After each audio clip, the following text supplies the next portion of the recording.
Hey, what's up, guys? I'm going to go ahead and do one breakdown from UFC 253, the main event, Adesanya versus Costa, and why I think Costa's going to win this fight. I've been in the fight business for a long time. I've been fighting for 30 years in some form of martial arts, 15 UFC fights, but I am not an expert, and I'm not trying to be an expert. I'm not an analyst. I can't compete with you guys out there that are doing hours and hours a day of statistical research and watching every single fight. But this is my opinion from my experience watching these two fighters fight. And I first want to say that they are both beasts. I mean, they're two of my favorite fighters. This is it's a crazy fight. It really is a crazy fight. Adesanya is an excellent kickboxer, an excellent striker. He's very unorthodox. He's very accurate. He's got great timing. He's got great movement. He's got great speed. He's an excellent striker, but he needs space, and that's the problem I see in this fight. He has to have space to land those strikes. Costa, on the other hand, doesn't give space. He bulldozes, and there's a difference of a pressure fighter like Colby and a pressure fighter like Costa. Costa gets in your face and then he throws bombs, and he's a very good boxer. I would venture to say he's a better boxer than Adesanya. Maybe not an overall striker, but a better boxer, and he's definitely got a lot more power. So I just see this fight. I mean, you look at the Romero fight. I mean, you can't really look at much on the Adesanya-Romero fight, but if you look at the Romero fight with Costa, I mean, look at the moments of that fight where he was backing him up and pressuring him, and he had Romero scared. I mean, it was like at least panicked, I would say. He's such a force, such a beast. He backed up Hendricks and had him run all over the place. He's just such a monster in your face, and when he lands those strikes, they're so big. He doesn't give you space to work, and that's what Adesanya needs. He needs space to work. And not only that, but he has the ability to take this fight to the ground, and he's a black belt in jiu-jitsu. I mean, you talk about how big and strong he is on the feet, which usually isn't an issue. I mean, usually when you have two fighters on the feet, I've never been worried about fighting a bigger, stronger fighter because I'm faster. I can move.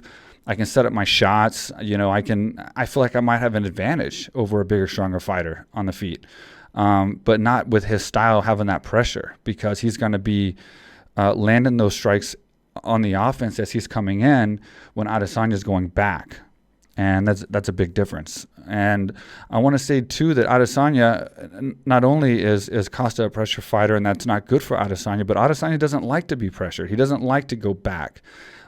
His least effective striking has been going backwards or being pressured. I remember even when he was fighting Anderson Silva, a very similar fighter, in the beginning of that fight, Anderson Silva was pressuring him. He didn't like that. We've seen Adesanya get pressured backwards. He goes straight back. We've seen him actually turn and just run to get away. He does not like being pressured. Sometimes he circles out. He doesn't do it enough, in my opinion. Maybe I'm missing sometimes that he's done it. I'm not, again, I can't sit and recollect every fight, and I didn't study for this. I didn't research for this. I literally did this last minute for my clip site. This is even on my official podcast site. And so Adesanya doesn't like the pressure, and I think it's going to be way too much. I think it's going to be way too much pressure. I think it's going to be not only am I going to say that Costa's going to win, I think it's going to be a violent fight. I think it's going to be a very, very violent fight. I think Adesanya's keys to victory are going to be landing like a knee, somehow managing to control the head in a clinch type situation where he's not taking the punches enough to land knees, elbows, something in that regard. I just don't see it happening. When Costa starts throwing those strikes and those punches, I just can't see him getting by. And then again, like we said, on the ground, I mean, as big as he is on the feet and pressuring you against the cage, imagine him on top of you as a black belt in BJJ. I mean, you can just imagine how that must be. So I can't give Adesanya an edge there either. So for these reasons, I'm going to have to go with Costa. I think he's going to be. Oh, and I will say this too. I've noticed in the leading up to the fight, the pressers and the weigh-ins today. I just saw the weigh-ins actually a few minutes ago. That is the one thing I did watch before this clip, I guess you could call it. It seems like Adesanya is bothered. I don't know how to take that. It's hard to really understand what that means. Is he scared? Is he fired up? And of course he's angry. Like, it's clear. He's very, very angry. He's taken offense. He threw the belt back at Costa. Costa's having fun. He's chill. He's relaxed. I like his mentality. That's a winning mentality. That's a guy who just cut an enormous amount of weight and is showing absolutely no problems. Like, I mean, he's either an Oscar-winning actor or he had a good weight cut and he's a professional and he's ready to go. And he's very mentally confident in this fight. He's playing still with Adesanya, and he's getting under Adesanya's skin, and it's showing. Adesanya's getting really, really mad. You can see it in his eyes and how he talks, and he's custom. Like, he's really upset. Like, he's really angry and pissed off at what he's doing instead of laughing it off, which makes me think that he's bothered, makes me think he might be insecure, makes me think he might be a little bit scared from my experience. I don't know. And I want to say, like I said in the beginning, I love Adesanya. I think he's a great fighter. I love watching him strike with strikers and with people that can keep him doing his thing, keeping that space out there. I just don't see Costa doing that, and it's going to be too much. And I say my official prediction for this fight is going to be Costa.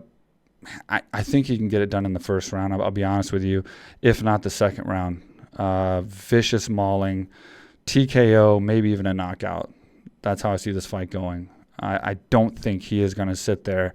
He would have to be very tired to sit there in the center of that octagon and give Adesanya the space he needs to land those big strikes. And in order for him to get tired, he's going to have to throw a lot of power strikes and put a lot of force on Adesanya that I don't think he's going to be able to handle. I don't think he's going to be able to handle tiring out Costa, because in order to do that, he's going to have to take a lot of punishment, and I just don't think he's going to be able to do it. So for those reasons, I'm going for Costa. Again, I'm not an expert, guys. Don't beat me up over this, but I always title these the reason why Costa's going to win. I know I did one with Jorge Masvidal and Usman, and it's the same thing. I still stand by that breakdown. I think that breakdown was very good. Masvidal didn't have a great camp, and he didn't get what he needed before that fight, but he still showed up to fight. And I was more going along the lines of, if he had a full camp and got to do everything that he was in his arsenal, I could see a better fight than it was, to be honest.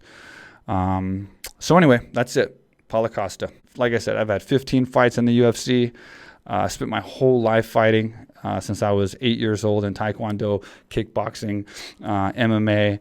But, as far as statistics and breaking down fights and knowing the sport, you guys are the best. The fans are the best. You guys are seriously the best. You can be the greatest support structure out there, or you can be evil, depending on what the situation is. But either way, you guys are good at what you do, and I'm not challenging you or giving you competition. This is just coming from somebody different, somebody who's been in there and who's felt pressure. I had a Matt Brown fight. I felt a lot of pressure in that fight, so I can speak for what it feels like to have that kind of pressure.